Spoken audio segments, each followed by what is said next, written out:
pemirsa, balik lagi di Special Talk Show dan kita masih membahas tentang pemenuhan hak-hak warga binaan permasyarakatan selama menjalani pidana sebagai warga negara. Jadi sudah dijelaskan tadi sangat luar biasa sekali oleh Bapak Merah juga Bapak Endang bahwasanya setiap warga binaan harus dipenuhi hak-haknya, betul ya Pak ya? Pak, saya berbicara masalah misal pungli. Seberapa sering pungli terjadi di beberapa lapas yang ada di Indonesia, bahkan juga di Aceh mungkin? Bapak Merah boleh. Oke, terima kasih. Terus terang ya, selama ini kami ada program kerja namanya program Halinar. Jadi program pemberantasan HP, pungutan liar dan narkoba di lapas ya. Jadi terkait dengan pungli, terus terang selama ini kami sudah bukan meminimalisir lagi, sudah memberantas benar bahwa pungli itu tidak boleh terjadi di lapas. Oleh karena itu, kalau dulunya barangkali ada informasi pungli, baik pungli ketika tamu kunjungan datang, baik pungli untuk mengurus remisi PB dan CB dan sebagainya, itu dulu barangkali ya. Tapi kalau sejak reformasi, sejak ketegasan Pak Menteri, pimpinan memerintahkan kita tidak pernah kali adanya pungli di lapas. Oleh karena itu, setiap kami kunjungan kerja melakukan pengawasan pengendalian tugas di lapas rutan, dalam rapat-rapat dinas selalu kita tegaskan bahwa pungli harus diberantas, sama-sama harus didukung oleh semua staf jajaran kita di pemasyarakatan Aceh. Dan apa yang boleh dan tidak boleh dilakukan oleh para pengunjung untuk melihat teman ataupun saudaranya? Baik, mungkin pengunjung maupun narapidana kan sama-sama warga negara Indonesia nih, tentu mempunyai aturan yang sama. Kalau pengunjung itu wajib yang pertama mematuhi aturan kunjungan yang ditetapkan. Tidak boleh membawa narkoba, tidak boleh membawa senjata. Makanan yang dibawa pun harus diserahkan pada petugas untuk diperiksa. Maupun badannya sendiri juga harus kami periksa, harus kami geledah. Juga narapidana demikian. Jadi ada hal yang dibolehkan, ada yang tidak boleh. Ya. Memang selama ini banyak pengunjung mencari cara. Nah, contoh tadi, kami terima di WA Group dari cabang rutan Lunga, ada pengunjung tunanetra. Dia seludupkan HP di kantong sebelah belakang. Itu kita dapatkan. Berarti dia tunanetra, tapi ada HP. Ini yang jadi masalah. Memang saya bilang di grup itu kita sering lihat tunanetra itu jalan-jalan mencari bantuan sedekah dan sebagainya, tapi ada HP rupanya. Ya. Ini tidak boleh. Ini yang dilarang. Tidak boleh menyerahkan uang juga tidak boleh pada petugas. Jangan merayu petugas kami dengan suap. Itu hindari. Karena kenapa? Kami tegaskan pada petugas maupun pada pejabat di UPT PAS itu dilarang keras melakukan pungli, apalagi menerima suap. Berani menolak, gitu kira-kira. Berani tolak suap. Berawal dari diri sendiri juga. Iya, harus diri sendiri. Untuk berhenti ataupun menolak yang namanya suap menyuap, apalagi pungli ya. Betul. Pak Endang, narkoba tadi sudah dijelaskan oleh Pak Merah. Tapi masih banyak saya melihat kasus-kasus, saya baca berita di sosmed misalkan banyak sekali terdapatnya narkoba berbentuk apa saja dalam lapas. Ini kenapa? Sebetulnya ini yang pertanyaan yang paling menarik. Tunggu di pertanyaan. Saya simpan Pak sengaja. Karena begini nih Mbak, jadi kita harus jujur menyelesaikan sesuatu masalah di dalam lapas ini. Memang kalau kita melihat itu seperti kita melihat pemain sepak bola. Maaf Pak, kita angkat telepon dulu boleh? Boleh. Oke, kita halo, assalamualaikum. Halo, Anda sudah on air. Dengan siapa, Anda di mana? Adakah? Ya. Halo. Halo, kami masih menunggu. Silakan pertanyaan dengan siapa dan di mana. Terputus. Silakan mencoba kembali di line telepon interaktif yang sudah tertera di layar televisi Anda. Kita lanjut lagi Pak, masalah narkoba masuk lapas. Nah, jadi benar. Jadi kita sering dengar di media cetak, media elektronik ataupun di online bahwa seolah-olah ada bara statement yang menyatakan bahwa 98% kemarin kita dengar itu peredaran narkoba itu ada di dalam lapas. Nah, kita harus jujur sekarang berbicara. Berapa banyak sih penghuni lapas? Berapa banyak yang terkena masalah dengan narkoba? Ya kan? Berapa banyak yang sudah ditangkap? Jadi bukannya kami membela-bela diri, tidak. Tapi narkoba ini memang ada kemungkinan masih bisa masuk di dalam lapas. Kenapa ini masih bisa beredar dan masih bisa ada? Nah, ini tidak bisa cuma petugasnya saja yang harus jujur. Makanya kemarin saya baru mengadakan pengarahan dari 542 narapidana warga binaan kami, itu kami keluarkan bertahap 10 kamar. Saya meminta komitmen bersama bahwa ayo kita memberantas Halinar ini. Kenapa harus komitmen bersama? Kejujuran bersama. Karena pelaku di pemasyarakatan itu bukan petugas saja, Tapi pelaku di pemasyarakatan itu petugas dan warga binaan. Mm-mm. Beda dengan di Rubasan. Kalau di Rubasan pelakunya cuma petugas. Jadi kalau barang itu hilang berarti petugas. Mm-mm. Tapi kalau di pemasyarakatan itu pelakunya warga binaan dan petugas. Ketika petugasnya sudah jujur, seperti yang Pak Kadip sampaikan tadi, kita sudah periksa, kita sudah sterilkan. Tapi warga binaannya tidak jujur, apakah permasalahan ini bisa selesai? Karena yang lebih paham, yang lebih tahu sesungguhnya apakah ada barang itu atau tidak di dalam itu sesungguhnya warga binaan itu sendiri. Mm-hmm. Ya kan? Ketika dia bebas kan dia baru berani ngomong. Iya. Ketika dia di dalam, kenapa dia tidak berani jujur ngomong? Nah, padahal ini yang penting. Makanya kemarin kita sudah kumpulkan semua itu. Kita pengen membuat kesepakatan bersama itu. Kita nanti buat deklarasi bersama. Semua warga binaan harus menandatangani itu. Ayo kita komitmen. Dengan tidak ada kejujuran, nggak mungkin itu bisa kita berantas. Iya, betul. Petugas kami mungkin sudah jujur.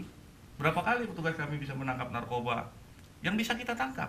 Tetapi yang tidak bisa, kemungkinan dimasukkan di dalam nasi, ketika kita obok-obok kita dibilang tidak manusiawi. Ini maaf, ketika dimasukkan di dalam anus ya.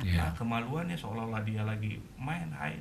Ya. Apalagi ini kan kelambi merka, ketika kita obok-obok itu nanti kita bermasalah lagi dengan masalah. Ya, sudah melanggar HAM juga ya. Melanggar HAM lagi. Kita buka jilbabnya, mungkin ada yang dimasukkan di sini, Mbak, dilipatan rambutnya jilbabnya. Jadi kemungkinan untuk lolos barang itu memang ada. Tapi bukan berarti pembiaran oleh petugas kita. Petugas kita ini sudah setengah mati untuk itu. Nah, oleh karena itu saya ingin mencoba teori baru, membangun komitmen bersama tentang kejujuran untuk memberantas ini. Iya. Kalau tidak ada kejujuran, mana ada kita bisa selesaikan. Kan seperti itu. Iya, betul. Masalah kecil aja di rumah tangga misalnya. Kita punya anak 5, sama kita berdua 7 orang, tanpa kejujuran mana bisa selesai masalah. Tapi dengan kejujuran saya yakin, kalau juga warga binaan itu bisa jujur, mau jujur. Ketika kita tangkap narkoba, ada narkoba dari mana? Dibilangnya dari sana, nggak jujur. Nah, ketika kita razia, dibilang tidak ada, kita obok-obok sana sini. Kalaupun setiap hari kita mau mengadakan razia, kita sanggup bersama Satgas Kantip dari kantor wilayah. Tapi nanti mereka bilang lagi, oh kami ini nggak manusiawi, diobok-obok setiap malam, setiap hari. Nah ini yang jadi persoalan. Jadi ayolah kita bangun jujur, dan masyarakat juga harus jujur. Betul. Kalau memang ada, sampaikan. Kita nggak menutupi itu. Saya jujur aja, membangun lapas Banda Aceh ini sekarang dengan keterbukaan. Oke, baik. Halo, kita tahan dulu ya Pak ya. Halo, Assalamualaikum. Waalaikumsalam. Iya, dengan siapa? Juga. Ya. Lun jumlah di Bumi. Kena tanyong.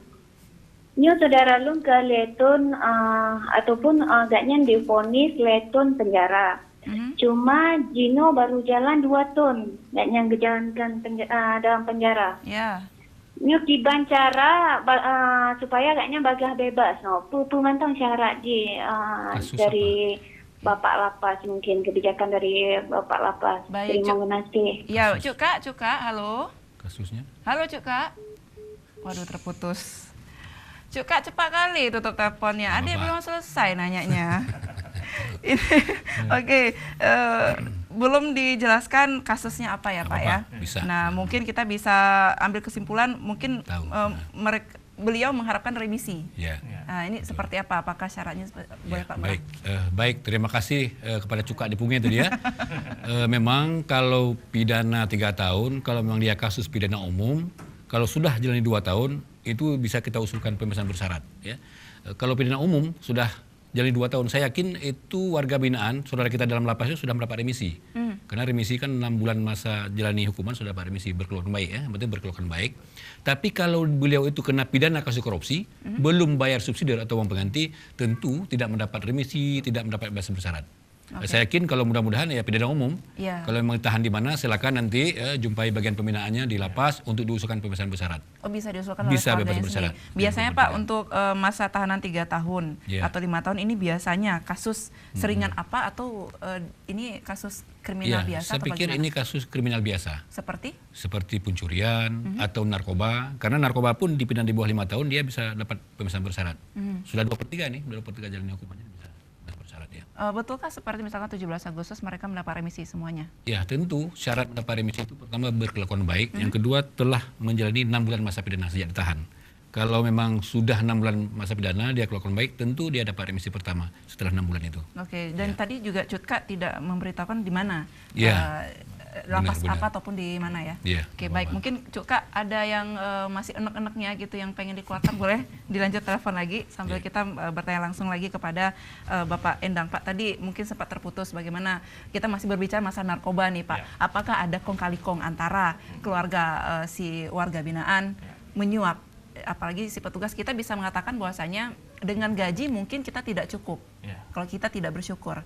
Nah, apakah juga ini ada sifat oke lah, saya butuh kamu, kamu butuh saya? Ya, ini bagus sekali pertanyaan menarik. Jadi memang kadang-kadang image masyarakat ya, kita nggak menyalahkan juga. Memang ada oknum-oknum, kita juga nggak membela diri bahwa kita semua bisa memegang integritas kita. Tapi saya yakin sekarang ini seperti yang Pak Kadipas sampaikan, bahwa semua petugas pemasyarakatan ini sudah memegang integritas dengan baik. Nah, jadi kalaupun ada yang mau coba-coba, saya yakin dengan integritas kita yang bagus nggak bisa lah itu. Nah, jadi untuk pungli ini memang kita sekarang kalau di lapas Lambaru, lapas Banda Aceh, karena saya di situ, dan saya bisa jamin, bisa yakinkan bahwa pungli itu sudah zero kita, sudah zero. Luar biasa Yakin sekali. zero. Kalaupun memang harus dicoba, diuji, karena kan harus diuji. Betul. Ya mungkin nanti dari sini bisa nyamar lah ke sana, mungkin mau kunjungan, kira-kira dikutip nggak duit, kira-kira dikutip nggak uang. Nah, Ya kalau saya datang ke situ periksa untuk muni Bapak, otomatis saya nggak dikutip, Pak. jangan besukan. Busuk. Ya kan, Besukan, kunjungan ya. siapa, cari namanya siapa di sana kan, suruh siapa aja lah, atau yang tidak pernah tampil kan, atau siapa kira-kira untuk membuktikan bahwa itu benar nggak sudah zero untuk pungli itu. Kalau memang ternyata terbukti masih ada, nah ini kan kita butuhkan juga bahwa itu tidak zero, Pak. Ketika kami seperti ini, itu kami masih dikutip. Nah, maksud saya ini yang kita keterbukaan. Jadi membangun lapas ini supaya menjadi angan-angan kita, jangan jadi hayalan. Ya, jadi cita-cita kita bersama. Masyarakat pun harus ikut andil. Jadi jangan dibiarkan kami sendiri. Bukan cuma kami saja yang bisa membina ataupun memperbaiki mereka. Tapi yang terpenting itu masyarakat, pemerintah daerah, petugas pemasyarakatan itu cuma berapa persen. Nah, kalau semua ini cuek, semua ini tidak mau ikut jujur bersama, saya yakin sampai kapanpun itu cuma hayalan. Pemasyarakatan itu akan menjadi baik. Tapi kalau kita sama-sama, tapi dengan kejujuran, bukan dengan fitnah, ya kan? Ini fitnah lebih celaka lagi. Betul. Nah, kalau kita semua masyarakat jujur, pemerintah daerah jujur, semua yang berkepentingan di situ jujur, warga binaan jujur, petugas masyarakatan jujur, yakinlah, nggak lama, nggak ada lagi berita-berita di Amin, mudah-mudahan. di media. Ya, pemirsa, kami masih menunggu. Oke, baik. Halo, assalamualaikum. Halo, assalamualaikum, dengan siapa? Halo, terputus lagi kah? Yang penting jangan putus cinta ya. Halo, kami masih menunggu di studio Aceh TV yang ingin bertanya langsung. Tadi sudah masuk, Anda masih on air. Silakan sebutkan nama. Terputus. Oke, baik. Pak Merah. Siap. Masih banyak sebenarnya ingin saya tanyakan nih, Pak. Salah satunya adalah beberapa waktu yang lalu saya melihat ada seseorang yang saya sangat kenal.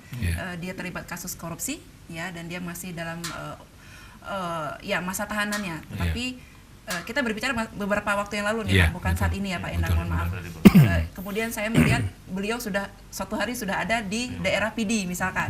Apakah dia mendapatkan izin untuk alasan tertentu atau sama? Saya masih berpikir apakah mereka bisa disuap petugasnya. Silakan Pak Murad. Baik, terima kasih. Sebenarnya kalau masalah narapidana keluar bukan hanya berbicara masa lalu. Mungkin sekarang juga ada yang keluar. Namun keluarnya bagaimana? Kan begitu. Ada prosedur pengeluaran napi itu secara resmi dan dibolehkan oleh negara oleh undang-undang. Pertama, napi itu keluar alasan khusus, mungkin ada kemalangan keluarganya meninggal dunia.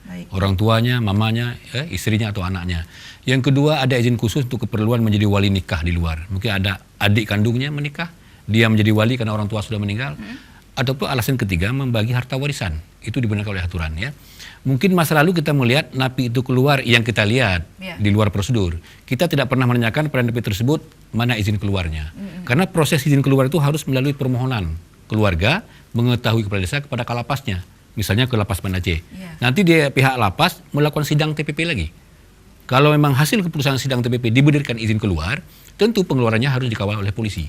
Karena kami tidak berani mengawal narapidana itu oleh petugas sendiri. Tapi harus dikawal juga oleh polisi yang mempunyai senjata untuk pengawalan itu. Prosedurnya berapa lama untuk semuanya selesai? Tidak lama kebutuhan, 1-2 hari sudah selesai izinnya. Kalau memang besok hari perlu izin keluar mendadak misalnya, hari ini diajukan permohonan langsung di sidang TPP, besok dikeluarkan oleh petugas, pergi dikawal, pergi pagi, pulang sore. Biasanya berapa lama masa waktunya? Ya, biasanya kita berikan izin alasan khusus itu hanya 1 hari. Pergi pagi jam 8, nanti jam 4 sore sudah kembali ke lapas. Oh, pulang ke rumah masing-masing. Iya, pulang balik ke lapas. Oke, silakan yang ingin menelpon. Ini semakin seru sekali perbincangan kita di sore kali ini. Halo, assalamualaikum, selamat sore. Halo, assalamualaikum. Waalaikumsalam, dengan siapa Pak? Ya, ini dengan Dani di Lampung. Oke, baik Pak Dani dalam Google. Silakan pertanyaannya Pak. Iya, untuk Pak Mera Budiman ya kalau tidak salah. Betul. Ya, Pak Mera, saya ingin tanya kira-kira SOP yang pasti untuk penggeledahan tamu kunjungan itu seperti apa ya Pak Mera? Oke, baik. Karena saya pernah mengunjungi saudara saya di lapas, salah satu lapas di Aceh. Seperti ada perbedaan pemeriksaan yang lain dengan pemeriksaan saya gitu. Contohnya seperti apa nih Pak Dani? Contohnya seperti makanan saya tuh diobrak-abrik gitu, diaduk semua, terus badan saya semuanya digeledahin dari atas sampai bawah. Saya bilang saya nggak bawa apa-apa, tapi mereka nggak percaya juga. Nah, kira-kira seperti apa SOP yang pasti, jadi semua masyarakat ini tahu. Jadi kami nggak akan membantah lagi kalau misalnya sudah diperiksa seperti itu, ya sudah gitu. Oke, baik. Terima kasih Pak Dani dalam Google. Selamat sore. Yuk, assalamualaikum Pak. Ya, tadi kita masih sempat berbicara ya Pak masalah tamu digeledah, makanan di obok-obok ya. SOP-nya sebenarnya seperti apa nih katanya? Tadi pertanyaan pada saya ya. Iya, boleh. Baik, terima kasih Pak Dani. Assalamualaikum warahmatullahi wabarakatuh. Memang dalam setiap kunjungan di lapas itu ada SOP-nya. Tamu begitu masuk pun harus mendaftar. Saya, nama pula, alamat, tunjukkan KTP-nya, ingin bertemu dengan siapa. Nah, berikutnya di pintu P2 itu, petugas pengamanan pintu utama itu melakukan penggeledahan. Baik barang bawaannya maupun badan.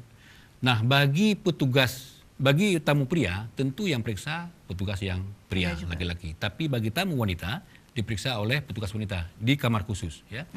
Sedangkan bagi tamu pria seperti Pak Dani tadi, memang diperiksa oleh petugas pria. Ya. Itu diperiksa badannya semua, ya mungkin tidak mungkin suruh buka celana baju. Ya. Mungkin ada alat detektor juga, ya, disterilkan di badannya. Yang diduga, teguh indikasi ada barang-barang terlarang boleh masuk. Senjata tajam, narkoba, handphone tidak boleh. Nah, terkait dengan pemeriksaan barang-barang bawaan ini, memang kami selama ini melakukan pengetatan. Makanya kalau ada nasi, ada barang-barang gula bawaan pun itu harus kami buka. Harus kami belah, kami tuangkan ke ember, ke timba lain yang memang ada tempat penampung. Ya. Karena kenapa? Selama ini narkoba itu rawan masuk di bungkus-bungkusan nasi. Ya. Juga seperti dijelaskan oleh Pak Kalapas tadi, nasi itu mah harus kita congkel. Kita congkel nggak mungkin dengan tangan ya, kotor. Tentu ada sendok. Kalau nggak ada sendok di pos, tentu diambil di kantin dulu sendok untuk kita periksa semua barang-barang itu. Ini mohon maklum juga dari bagi masyarakat. Kami melakukan penggeledahan itu sebagai bentuk tugas utama kami ya. Yang jelas apabila ada petugas kami yang melakukan penggeledahan baik badan maupun barang di luar ketentuan yang berlaku, itu silakan lapor ke kantor wilayah tempat kami. Bisa kita ambil tindakan. Karena saya yakin setiap lapas rutan sekarang itu di pintu P2U sudah ada CCTV. Kalau ada hal yang tidak layak, yang tidak benar di luar ketentuan, itu ada rekamannya. Bisa sama-sama kita saksikan. Oke, baik. Ada tambahan mungkin Pak dari Bapak Endang? Ya, jadi yang disampaikan oleh Pak Kadip itu memang itu sudah SOP-nya, Pak. Jadi memang kadang-kadang itu tadi ada risi teman-teman yang berkunjung kan, karena para petugas kita memang harus melaksanakan itu. Kalau dia tidak melaksanakan itu, CCTV kan itu tadi Pak bilang, itu berarti mereka tidak menjalankan SOP. Sebetulnya pembesuk itu tidak boleh lagi membawa makanan-makanan, apalagi barang-barang mentah seperti gula, seperti apa. Karena makanan sudah kita siapkan di sana. Mereka semua ada makan pagi, makan siang, makan malam. Tetapi ini budaya kita, budaya bangsa kita, budaya kita orang Melayu. Kadang-kadang kalau kita ngunjungin keluarga, masih nggak bawa buah tangan. Betul, Nah betul. ini masih kita adopsi budaya itu, karena kita menyadari juga mungkin lauk yang di dalam mungkin agak lebih kurang nikmat daripada yang dibawa keluarga dari luar, apalagi lagi megang, lagi apa. Nah itu kan ini budaya. Tapi sesungguhnya sebetulnya kalau kita mau ini kan betul tidak boleh membawa itu. Jadi orang datang itu cuma harus datang orangnya saja yang datang, ketemu boleh, bapak boleh, tapi tidak boleh membawa barang apa-apa. Karena kita sudah siapkan juga kantin di dalam. Kalau mereka memang masih kurang, mereka bisa belanja di sana. Artinya juga mereka diberi kemudahan untuk menyimpan uang, membawa uang. Ini uang kan kita ada Halinar plus nanti, plusnya itu plus no money, jadi tidak ada uang beredar. Nah ini sudah sebetulnya sudah lama kita ingin menerapkan no money ini, tapi di beberapa lapas memang belum. Ada beberapa lapas yang sudah, ada yang pakai jempol, ada yang pakai berizi, ya kita di Palembang pakai berizi, di Cibinong itu pakai jempol. Nah ini sekarang kita lagi jajaki. Kemarin saya ketemu Direktur BRI, saya sudah sampaikan, Pak masa berizi nggak ada, nggak bisa di sini. Nah kita mau coba, sudah saya sampaikan juga kemarin kepada semua warga binaan. Itu tadi kita sosialisasikan, bukan berarti mereka tidak boleh belanja, uangnya ada di kartu berizi. Sehingga menghindari juga pungli, menghindari juga kerawanan lain seperti belanja narkoba, berjudi, ya kan itu.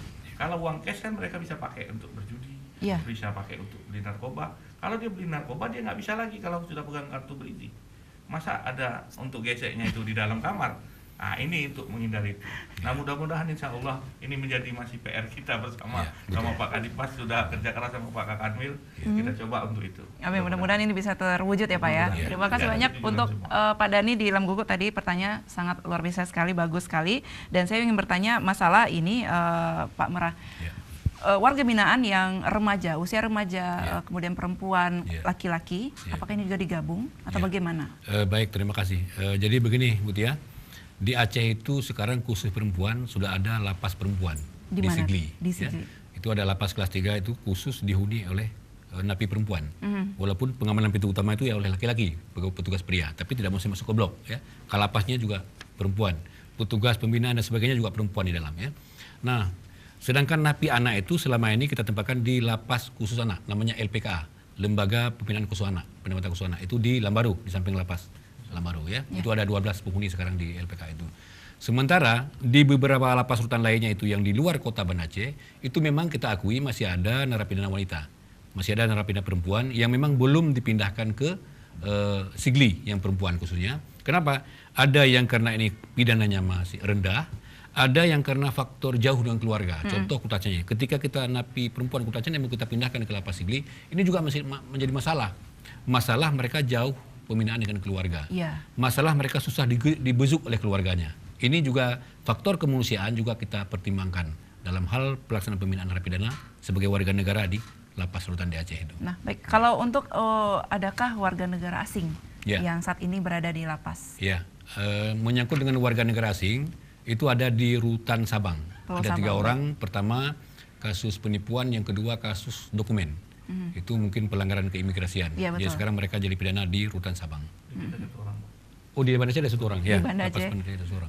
Pak Endang, untuk kasus yang paling banyak ditemui di lapas atau rutan yang ada di Aceh seperti apa? Kita tahan dulu ya Pak ya. Baik pemirsa, jangan kemana-mana, tetap di Special Talk Show.